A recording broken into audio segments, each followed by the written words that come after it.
Namaste and welcome back to Waking Up with Mindful Surrender Yoga. Today we are going to answer another question from the jar. What I attempt to do with this little exercise that I started I think I started during COVID in 2021, and I don't know how many questions I've answered since then, must be over 300. But I do this little exercise for myself, mostly to assimilate any knowledge that I've learned. And my knowledge comes from the ancient wisdom traditions. It comes from studying all I can about the scriptures and great masters in those traditions. It comes from what I learned in my own academics, studying philosophy and psychology and English lit. It comes from my love of poetry. It comes from my love of psychology. It comes from my love of education. So much learning has hit me over the years, and it has led me on this path of wanting to be a better human, wanting to find out who I was underneath all this stuff I thought I was. And that is why I'm here. So I answer a question within a 10-minute time frame. It is a question that is deemed to be spiritual. Again, I do not want you to get too hung up in the word spiritual and try not to attach that woo-woo connotation to it. It simply means the essence of who we are, is when I refer to spiritual. And so spirituality is the process of trying to get to know that person and reconnect to the meaning of life in a deeper way. So I pull out a question and answer it in 10-minute time frame, and I try to do my best. I am by no means a master or an ascended wise being or any of those things. I am far, far from awake. I am just trudging along, a learner like most of you are, and I just tend to learn better when I teach, and thus is another reason why I'm here doing this. And I do hope that it benefits you. I do not want you to take anything I have to say to heart without first checking in with yourself to see if it resonates, what I have to say, if it makes a bit of sense. And please listen to people who are much more involved and much more wise than I am to help answer any questions you might have after the answer to this question that I am attempting now. That being said, I'm going to reach into the jar. I don't have many questions left. Oh, it's a big long one. And it says, do you have a guru? Why or why not? Do you have a guru? Why or why not? And I'm going to take a deep breath. I am going to start my watch, the timer on my watch, for 10 minutes because I do want to try to stay within that time frame. Do I have a guru? Why or why not? And no, I do not have a guru. Why or why not? Well, I know there's a saying out there somewhere that when the student is ready, the teacher will come. Either the student isn't ready, I'm not ready yet because I'm just waking and yawning in this process of waking up. And so my teacher may be far, far away at a different time zone, maybe, or in another life, I don't know. But maybe I'm not ready as a student for the teacher. And secondly, I do have some tendency to be concerned with gurus. Yes, I consider myself a yogi, being that I practice yoga and have practiced it for over a quarter of a century. When I practice yoga, that just does not mean what we North Americans tend to think yoga is, as I don't just go to a mat and do asanas and pranayama, the breath control, though I do those. And I actually teach hatha yoga. But I think my practice of yoga is more about trying to not only tame the mind, but understand the mind. I've always been fascinated with the human mind, thus my interest in psychology and my studying psychology. But I even love the yogic perspective and some of those other ancient tradition perspectives when it comes to understanding the mind. So yoga to me is understanding the mind. So my practice is all about understanding this mind so that I can get beyond the barriers to me being who I truly am, and to help release that blockage of samskaras that most of us have from the things that we stuffed and stored over our lifetimes that we had a hard time dealing with. So that's my practice of yoga is all about. It's about healing, about growing and learning, not just about bending my body into different positions. And I can't bend my body into half the positions I used to be able to bend them into because of my age and because of my situation. But yeah, I do practice hatha yoga. and I've been practicing for 25 years.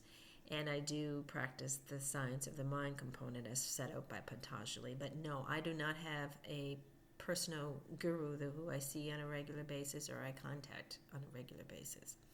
I have many virtual gurus, if that counts. I do love listening to many people who are out there. I listen to podcasts faithfully every day. I try to gather the wisdom that way, as well as I read. I don't know how many books I've read. I must read about 4 or 5 books a month on these spiritual concepts and these ideas of transformation and becoming better human beings. And I collect those books, collect the wisdom, write notes, learn, study, like I'm still in university doing all that. I just am thrilled with this learning, and it really has me. So I have the gurus through literature that I read who maybe have passed on, but I still read what they've taught, and or study what they've taught, or I have gurus who I listen to on podcasts. In a sense that they're virtual gurus. I don't really follow anyone, but I do listen to Michael Singer, and I love his teachings.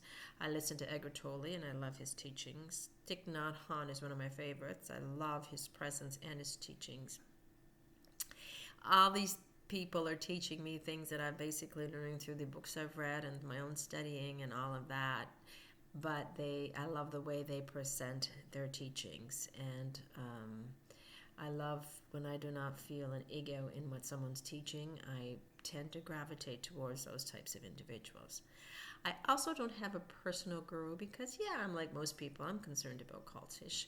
Yoga, for example, has gotten a very bad rap over the years because traditionally yoga was dependent on guruship. You went into an ashram, you learned yoga, you learned the whatever type of yoga you were doing from a master or a guru, and it was always passed down the lineages. And then you went and you taught someone, and you could become a guru after you've studied with a guru. You become a swami and a sure swami and whatnot, depending on what type of yoga you're practicing and what the religious affiliation may be behind that. Even though yoga is really non-denominational, it can have some, say,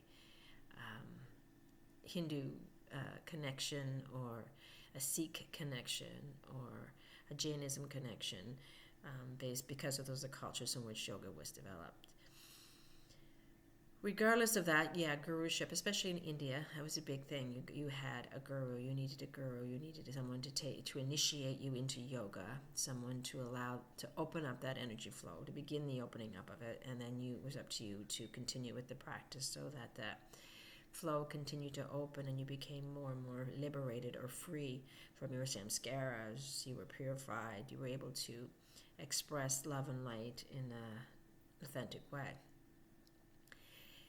I don't really trust gurus after what we've seen, especially in the North American society, where we have a misconstrued idea what yoga is to begin with. And we've taken it in and we've broken it down. So for most of us, Hatha yoga is the only real yoga.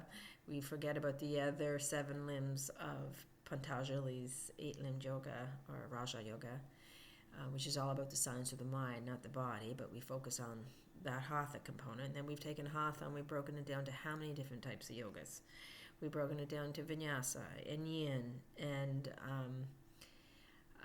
the big one that came out as far as causing fear in most people is the Kundalini yoga, which was a mistake on Kundalini altogether, and using it for other means than what the actual practice was for. And we can do that with anything we do. We can do that with science. We can break it down and misuse it. We can break down nature, and use sections of it. The term yoga is just a concept, and the term guru just means teacher. And we tend to maybe connect and over-identify with those concepts when it comes to yoga and think that that is necessary for our practice. So in Kundalini yoga, not the Kundalini yoga in general, but what was done with Kundalini yoga by what's her name? Jagat. And I forget what the other guy's names. Bajan or something. I'm sorry, I'm not familiar with the names because it was new to me. We see that misuse of power. And when gurus can, if they have an ego and they're not fully developed, fully initiated, not fully awakened like these individuals weren't, we can run into some problems as far as them having an ego that wants power, that's greedy, that's using the fellowship and fellowship for their own selfish needs rather than for teaching and passing on this amazing life-saving science that yoga is meant to be. So we can see gurus who can be corrupted and can corrupt their followings. And that is one of the reasons why I'm always, when I see a teacher, I listen. I wonder if they have an ego. I don't mind listening to the message. I try not to get overly attached to the messenger.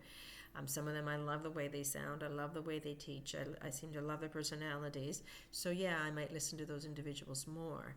But I do try not to connect or trust completely that every individual who teaches yoga or who calls himself a master or a guru is actually as awakened as they say they are.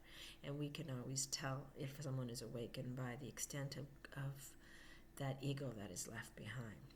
So I look for ego when I'm listening to my teachers or my gurus, and I haven't found one that was completely egoless. Maybe Thich Nhat Hanh, but he's gone, unfortunately. That is completely egoless yet. I don't know what that means, really. So I don't tend to have a guru in person. And though I listen to many, many teachers out there, and you can call them quasi-gurus maybe, they are not true gurus for mine. I have not devoted my life. I have not given up my sense of independence. I have not trusted anyone completely with my spirituality and my life-enhancing practice. So that being said, no, I do not have a guru. Do I want you to have a guru? Only if it feels right. Find someone who resonates, whose teachings you appreciate, who you feel can guide you. Not find. The guru will find you, and I mistake that. Don't go looking for a guru. If the saying is right, that when the student is ready, the teacher will come, allow the teacher to come to you, and then question. Definitely don't take anything at face value. Test that person to see if they still have a dominant ego within them. And always question, always question, always question, always question, and trust, most of all, the guru that is inside you, because you have a wise, wise person in you. And if whatever someone else says or asks you to do doesn't resonate with that wise person, trust your gut instinct and question, question, question. Don't be afraid to question. Thank you so much for joining me. Have a wonderful day. Namaste.